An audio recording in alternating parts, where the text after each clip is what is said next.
Boa noite a todos. Sejam bem-vindos mais uma vez, né? Assim como a dona Solange diz, essa casa de amor, casa de acolhimento, que é o que o centro representa para nós.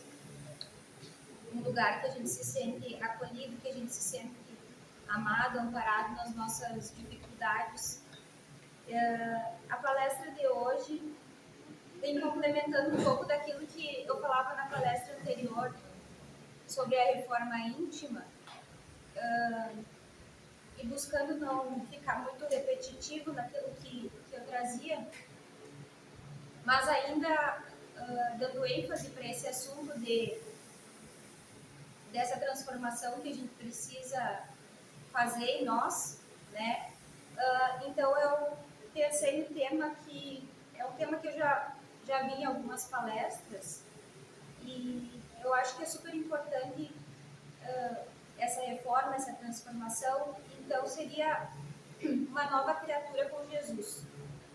O que seria isso para nós, espíritos encarnados agora, né? Eu estou com a garganta um pouquinho nessa transitoriedade.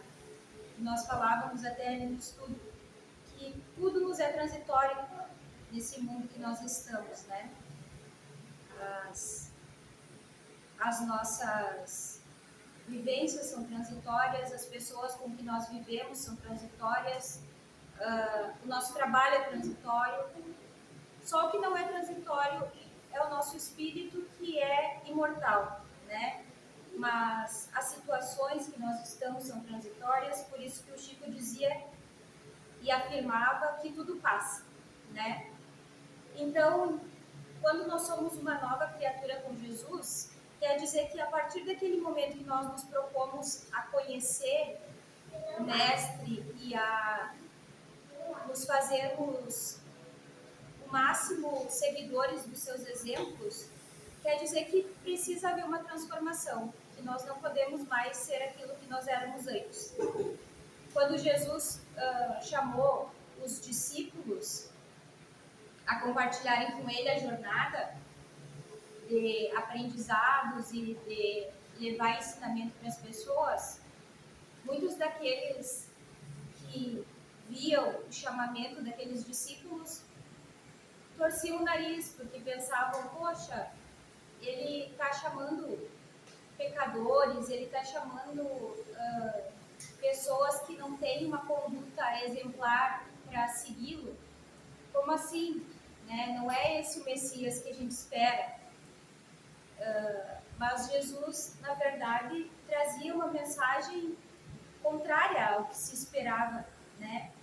Ele não trazia a mensagem de rei que iria tomar o poder de Roma, ele trazia a mensagem de rei que gostaria de levar o coração das pessoas, né? E aquilo que as pessoas tinham no seu íntimo a lhe oferecer, e não aquilo que as pessoas tinham materialmente para lhe dar, né?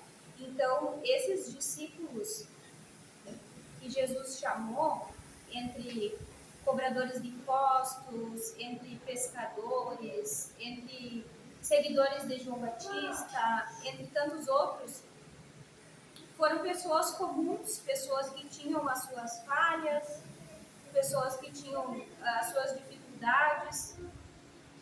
E ele mesmo nos disse, né? Não são os que têm saúde que precisam de médico, mas sim os doentes. Para aprender o que isso significa, desejo misericórdia, não sacrifícios, pois eu não vim chamar os justos, mas os pecadores. Isso foi o Mateus quem nos disse no seu evangelho, e ele mesmo foi uma grande testemunha de transformação.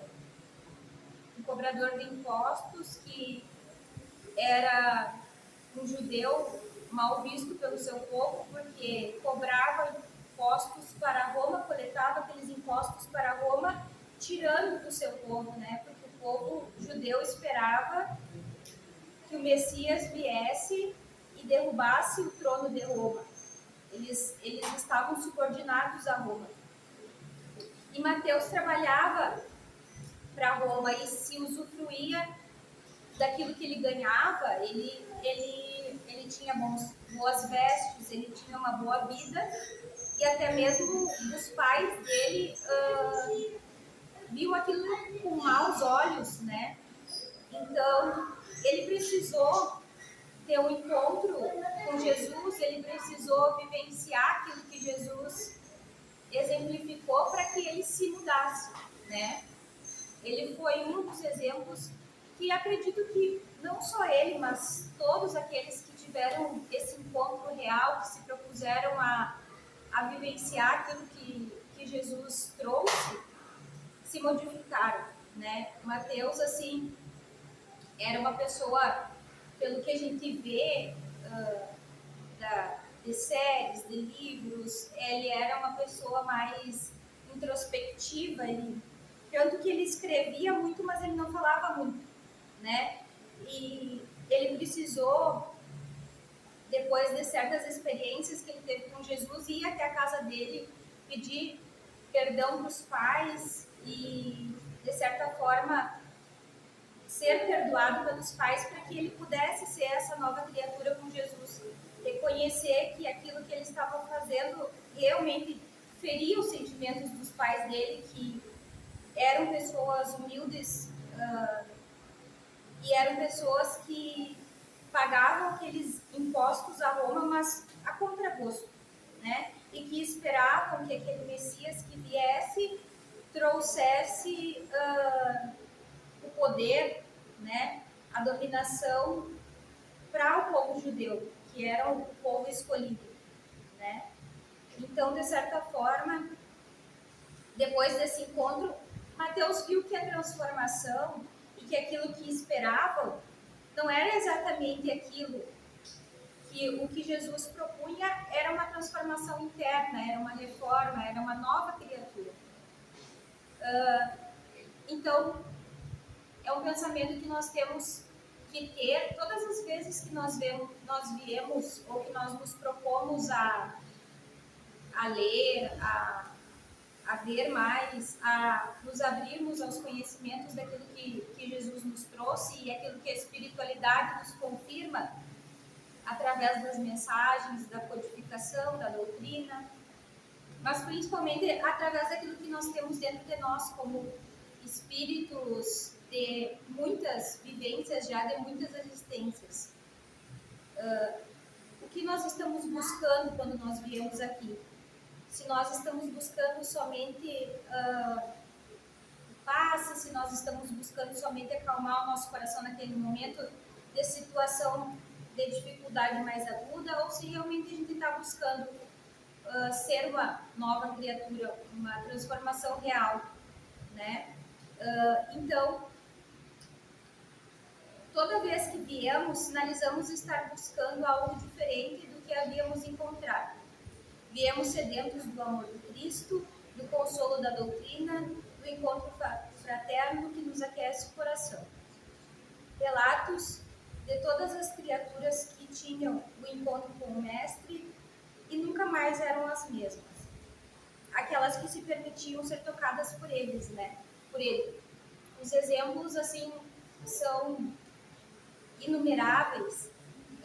Maria Madalena, que era uma seguidora fiel e que por muitas vezes também foi vista como com o nariz torcido por ser primeiro uma mulher e segundo pelo tipo de vida que ela levava, diferente das mulheres da época. E quando ela veio até Jesus, o olhar que ele teve para ela foi um olhar amoroso, né? Um olhar que compreendia aquilo que ela queria e ela, de certa forma, aquele espírito que já não estava mais em conformidade com a época, porque ela tinha pensamentos diferentes daquela época que ela vivenciava quando ela teve esse encontro com Jesus.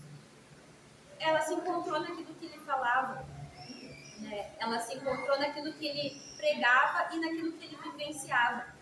Então ela deixou de ser aquela criatura, ela deixou muitas crenças que ela tinha para seguir a vida com Jesus. que era uma vida que também propunha que a pessoa se desprendesse materialmente daquela vida que ela tinha. Porque Jesus e os seus discípulos, eles eram andarilhos, eles andavam pregando, ensinando, então eles dormiam em barracas, eles não tinham propriamente uma casa, um lugar. Os discípulos até tinham as suas casas, as suas famílias, mas depois que eles vieram para a família de Jesus, eles precisaram até nisso se adequar. Então eles paravam no lugar onde os recebiam, eles se alimentavam daquilo que davam para eles, eles trabalhavam um tempo naquele lugar e a partir dali eles iam fazendo o seu subsídio para viver aquele determinado tempo até que eles fossem para outro lugar continuar pregando. Então, a tudo aqueles discípulos e aquelas pessoas que tiveram contato com Cristo, elas precisaram se adequar, não somente na parte moral, que é o principal, mas também na parte física, estrutural da vida deles. Eles abandonaram a criatura que eles eram antes para serem uma nova criatura de todas as formas, né? A Maria Madalena, após a desencarnação do mestre, ela, com tudo que ela havia visto, ela resolveu que ela precisava ser mais do que aquilo que ela estava sendo até ali. Então ela resolveu, e numa das andanças dela, ela viu uma comunidade de leprosos que havia ali e viu as tantas necessidades que havia naquelas pessoas, que faltava tudo, porque aquelas pessoas elas eram excluídas, né? Elas eram levadas a uma comunidade, a um local que somente os leprosos estariam ali, porque a sociedade os expulsava por medo de contaminação e eles ficavam à mercê até que eles desencarnassem por dificuldades geradas daquela doença. Então, ela vendo aquilo, ela enxergou naquilo uma oportunidade de exemplificar aquilo que ela havia aprendido e de ser aquela pessoa nova que ela gostaria de ser. Então, ela foi viver nessa comunidade com as pessoas que tinham essa doença e ela acabou desencarnando também devido a essa doença. Mas nesse transcurso entre o desencarnar até ela desencarnar, ela pôde muito prestar serviço àquelas pessoas que precisavam. Então, ela fez da existência dela, mesmo depois da partida de Jesus, uma existência útil, né? E ela provou a todos que o que ela tinha aprendido, ela pôs em prática. E quando ela desencarnou, ela sabia que ela tinha cumprido aquilo que ela precisava. Então, o Espiritismo, a doutrina, eu acho que um dos fascínios que me trazem a doutrina é essa reflexão, esse exame mental que nós precisamos ter, né? De pensar se aquilo que nós estamos fazendo realmente nos faz uma nova criatura, nós rompemos daquilo de ruim que nós estávamos fazendo, nós aprendemos com aquilo e nos propomos a ser uma nova criatura, ou se viemos aqui e saímos daqui sem praticar aquilo que nós aprendemos. Então, eu acho que a doutrina nos coloca muito essa indagação, se nós realmente estamos sendo aquelas pessoas que nós queremos ser e que nós podemos ser, né? No capítulo 17 do Evangelho segundo o Espiritismo, temos uma passagem intitulada Os Bons Espíritas. Então, ela nos fala que esses bons espíritas, eles são reconhecidos pela fé inabalável e esclarecida, né? A clareza da doutrina vem de sua essência, e a mesma é de onde vem toda a sua força. Reconhece-se o verdadeiro espírita por sua transformação moral e pelos esforços quando conhece Jesus e está, de certa forma, mudando assim, né? Ele está pondo em prática aquilo que ele está aprendendo. ele está se transformando numa criatura nova a partir de exemplos. E essas transformações a gente vê ao longo de todo o Evangelho, ao longo de toda a vida de Jesus e ao longo de depois os primeiros cristãos, as primeiras pessoas que defenderam e levantaram a bandeira do Cristo, o próprio Paulo, que foi um apóstolo muito importante no pós-desencarnação de Jesus, que se transformou em uma existência só, que ele poderia ter levado muitas existências para chegar à conclusão de que ele precisava ser uma nova criatura, porque ele teve um encontro material, né, com Jesus. Então ele passou de perseguidor dos judeus a uma pessoa que levava a mensagem do Cristo. Ele passou em poucos dias de uma pessoa que iria até um lugar para perseguir os cristãos, principalmente Ananias, que era um dos líderes desse novo tempo cristão. E quando ele chegou, ele precisou ser amparado por Ananias, ele precisou ser transformado de certa forma. Ananias reestabeleceu a visão dele depois de algum tempo cego. Tamanha era a luz que irradiava do Cristo, e ele teve uma cegueira transitória. Então, exemplos mil, né, de transformações, mas de pessoas que aceitaram essa transformação, que se viram necessitadas de se transformar. Outra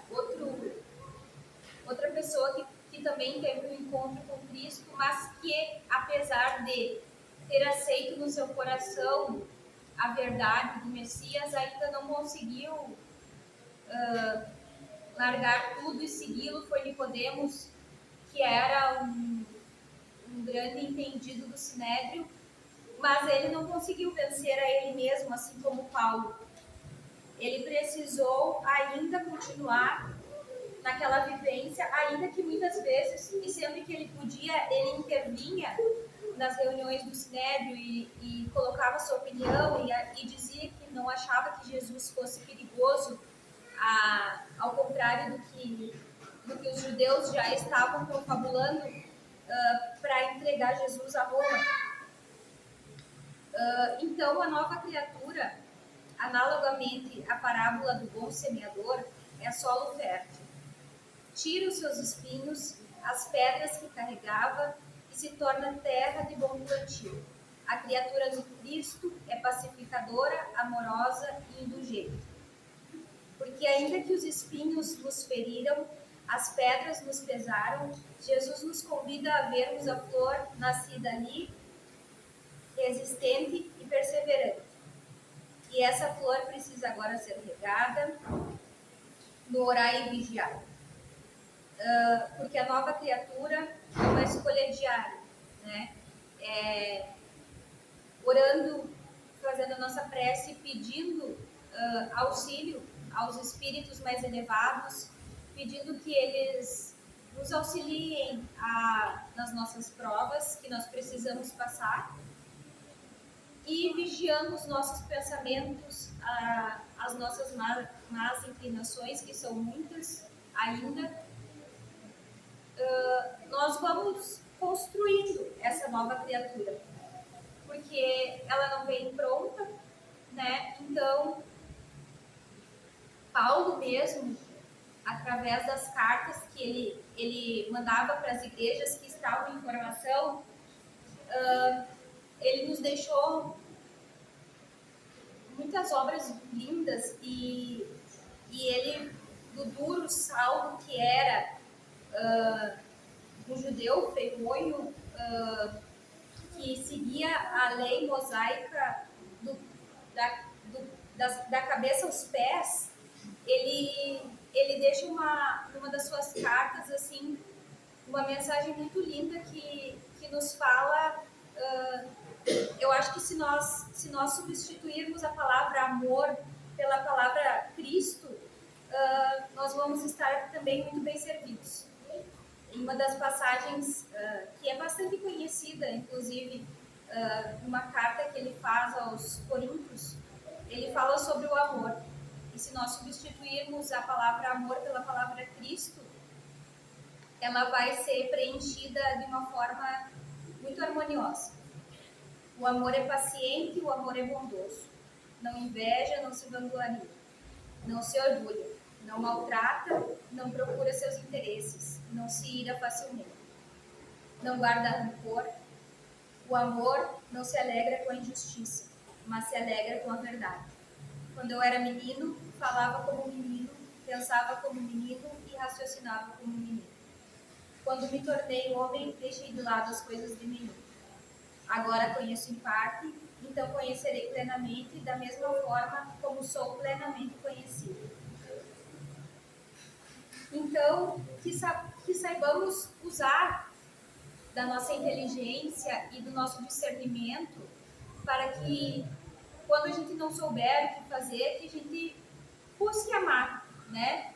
Que a gente busque se tornar essa nova criatura que nos é oportunizada todos os dias. Como eu falava aquele dia sobre a questão da reforma, e uma continuação disso, todos os dias nos está disponível sermos uma criatura nova a partir das nossas atitudes, mas principalmente, creio eu, que a partir dos nossos pensamentos, porque é ali que tudo começa, né? Todas as nossas circunstâncias, todas as nossas doenças, inclusive, começam no nosso pensar, no que a gente cultiva no nosso pensar. Então, quando a gente escolhe cultivar e semeia esse solo fértil, que é o nosso pensar, com coisas boas, ele vai produzir uma colheita mais, digamos, produtiva, né? À medida que a gente utiliza esse solo fértil, que é a nossa mente, para nos enchermos de informações ruins, de notícias ou falas desnecessárias sobre a vida de outras pessoas, sobre os erros de outras pessoas, esse solo vai ficando minado de pragas, assim, que são aquelas pragas que parece que a gente arranca, mas que elas sempre ficam com uma raizinha lá no fundo e voltam a nascer. Então, que a gente escolha o que a gente impregna nos nossos pensamentos, que é a partir dali que a nova criatura nasce. E vigiando isso e pedindo o discernimento para os nossos mentores, fazendo a nossa parte, nos esforçando para sermos essa nova criatura, eu acredito que tudo conspira para que nós logremos êxito nisso. Porque quando nós sinalizamos que nós queremos ser diferente daquilo que vínhamos sendo até então, ou diferente do que a gente acha que é aquilo que a gente deve ser, eu acredito que, como a gente diz, o universo vai conspirando ao nosso favor para que a gente se torne aquilo que a gente precisa, né? Mas não tão fácil quanto a gente gostaria. Vão vir os espinhos, vai vir a erva daninha para nos provocar o pensamento. Então é um orar e vigiar eterno, né? Tanto encarnados quanto desencarnados, porque se hoje encarnados aqueles pensamentos ruins que nós temos muitas vezes ficam só no âmbito do nosso pensamento e das nossas construções, quando nós estamos desencarnados, isso é público de todo mundo, né? Então aquele pensamento menos elevado que tu tem, como se passasse como uma tela mental no teu rosto, aquilo que tu está pensando. Então, imagina a vergonha que a gente iria passar com alguns pensamentos que nós temos, né? Então, é um vigiar eterno e uma transformação eterna. No livro Obreiros da Vida Eterna, que é um livro que se segue na sequência de Nosso Lar, André Luiz nos fala sobre as vivências que ele vem tendo, e ele encontra numa casa transitória, que é um lugar bem perto da crosta aqui, né, da terra, de onde nós estamos. É um lugar que recebe espíritos recém-desencarnados, é um lugar que acolhe, e é um lugar transitório porque ele precisa, de tempos em tempos, se deslocar daquele local para que por ali passe, eles falam que é um fogo que passa por ali, para que sejam renovadas as energias de certa forma.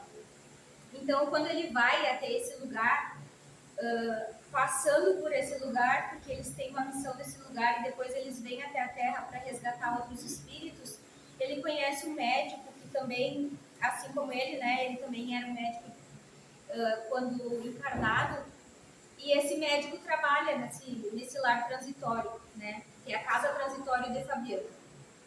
E ele se pergunta por que, depois de ter conversado muito tempo com esse médico, por que esse médico ainda não subiu a esferas mais de maior desenvolvimento do seu espírito. Por que ele ainda, depois de 10 anos de desencarnado, que não é muito tempo, né? Aqui para nós parece bastante tempo, mas para a espiritualidade 10 anos é muito rápido. Então ele fica indagando por que esse irmão ainda não, mesmo depois de tanto tempo dedicado ao trabalho ali naquele lar, ele ainda não conseguiu evoluir. E ele começa de uma forma sutil a indagar isso, né? Mas por que depois de tanto tempo tu trabalhando aqui, tu não conseguiu avançar ainda as esferas mais superiores, né? E aí o Botuso, acho o nome dele, ele fala que ainda ele está muito preso à família dele, da sua antiga encarnação. Ele, depois de bastante tempo perdido em um sonambulismo, ele fala como se ele estivesse num sonambulismo, ele acabou descobrindo que a família dele continuou, seguiu, e que a mulher havia se casado novamente, e que os filhos não estavam tão bem quanto ele gostaria que estivessem, e ele se prendeu, de certa forma, a essa mágoa e não consegue se livrar dessa mágoa. Essa mágoa ele fica como uma mancha que ele ainda não conseguiu, mesmo com todo o trabalho que ele faz de auxílio, que é um trabalho muito bonito naquele lugar, um trabalho muito necessário, mas ele já poderia estar em escalas mais superiores, mas por causa desse sentimento inferior, ele ainda não conseguiu se depurar a ponto de subir, por exemplo, para Nosso Lar, que é um pouquinho mais elevado, e outras colônias. Então, nos faz pensar quanto tempo nós perdemos nos prendendo a esses sentimentos inferiores, né? Quanto tempo nós perdemos cultivando mágoa, ressentimento, rancor, situações bestas, né? Que às vezes nos fazem retroceder tanto ou nos deixam presos a certas situações por tanto tempo, muito mais tempo do que a gente precisaria ficar. Então, que essa nova criatura, ela possa também ser uma criatura que processa rápido esses sentimentos, não que não sinta, porque é inerente nosso, aqui, ainda encarnados, termos esses sentimentos às vezes, né? Mas que a gente processe rápido e que a gente, como nós falávamos no estudo hoje, bola para frente, né? Que a gente processe esse sentimento, perdoe o que precisa ser perdoado, esclareça o que precisa ser esclarecido e sigamos. Não sigamos com aquela pedra no tornozelo, como antigamente as pessoas encarceradas ficavam com aquela pedra amarrada no tornozelo, que é assim que a gente fica quando a gente carrega esses sentimentos ruins, ficamos encarcerados, reféns de nós mesmos, dos dos nossos próprios sentimentos. Então eu acredito que essa nova criatura, assim como todos esses exemplos, somos nós, precisamos ser nós. E, se Deus quiser, um dia nós seremos. Vou finalizar a minha fala com um poema de um livro que fala muito sobre o Chico Xavier, e tem poemas lindos, assim, que eu acho que é a melhor coisa para a gente poder levar para casa. Essas palavras que ele tão bem sabia ser um intermediário, né? Porque ele era um médium, então quer dizer que ele intermediava mensagens de seres que traziam essas palavras tão evoluídas, essas mensagens tão lindas e que nos tocam a alma. Ela se chama Antes e Agora. Antes era preciso lutar por Jesus nos circos e nos cárceres, afrontando a renunciação e a morte. Agora é indispensável combater pelo Cristo em nós mesmos, vencendo o egoísmo e a ignorância. Antes era necessário crer, agora é imprescindível edificar. Antes o mundo perseguiu o discípulo do cristianismo, impondo-lhe sofrimento e sangue. Agora o mundo espera que o aprendiz da luz se disponha a auxiliá-lo e redimi-lo. Antes os seguidores da Boa Nova enfrentavam suplícios e feras para se afirmarem com o Senhor. Agora pelejam na própria carne para alcançar a perfeição. Antes o benfeitor inesquecível recomendava: ide e pregai. Agora o celeste emissário, por milhares de vozes que descem da altura, proclama solene: ide e exemplificai. Antes o programa, agora a realização. Filhos do Evangelho, não temamos. O Mestre ressuscitado vem de novo às assembleias dos continuadores de sua obra de redenção humana, reiterando-lhes a promessa de que permanecerá conosco até o fim dos séculos. Caminhemos servindo, armando o coração de humildade. Antes o amor infinito a sustentá-los. Agora o infinito amor a soerguer-nos. Cristo avança, Cristo reina. Ave Cristo.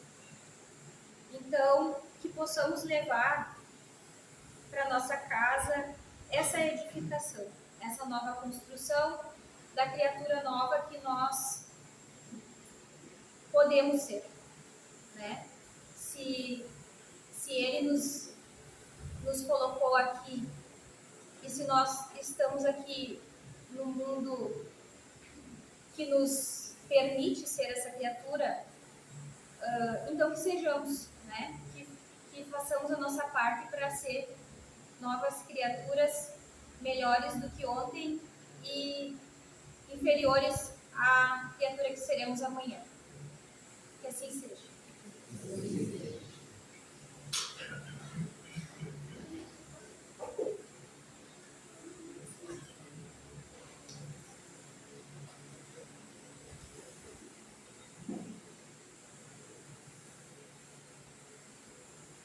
O Senhor te abençoe, abençoe o Mestre Jesus, ilumina a todos, Maria Santíssima, onde todos nós possamos pagar, e cada um possa levar muita luz nas vezes, a seus lares, da família, que tenha uma noite de paz, de alegria.